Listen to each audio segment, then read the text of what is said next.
Yeah, so the big thing about Pro Tools 11 is what we've done is it's now a 64-bit application. So that sounds like a small thing, but it's a complete rewrite of the audio engine. So underneath, it looks like Pro Tools on the surface, right?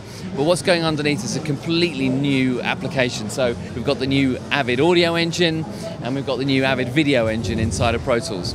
So what the 64-bit means is that we can now address all of the memory that's available to the computer, and we can also access all of the resources of the computer, so the CPU and all of the processors inside there.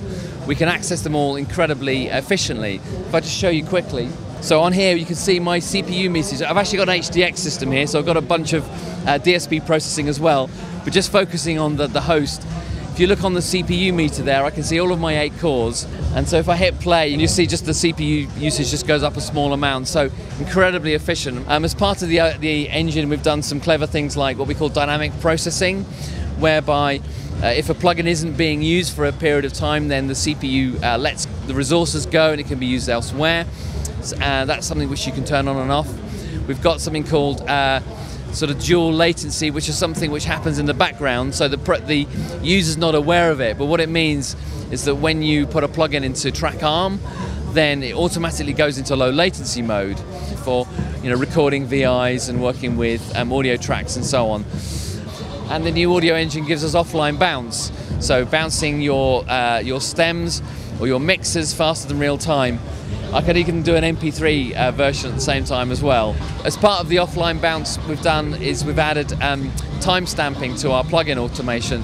So that when we're doing the offline bounce, we make sure that all the automation is played back exactly as it was written, so that your offline bounce is the same accuracy as your real-time bounce.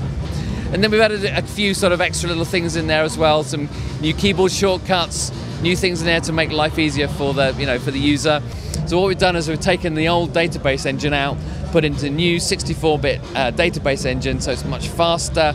You can search instantly. You can audition your audio files in time, which is actually very cool, and then just drop those directly into the Pro Tools session. So again, that's all part of the 64-bit application.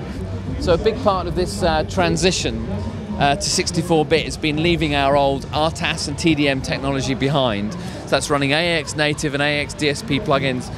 Okay, so these are all benefits of the new Avid audio engine.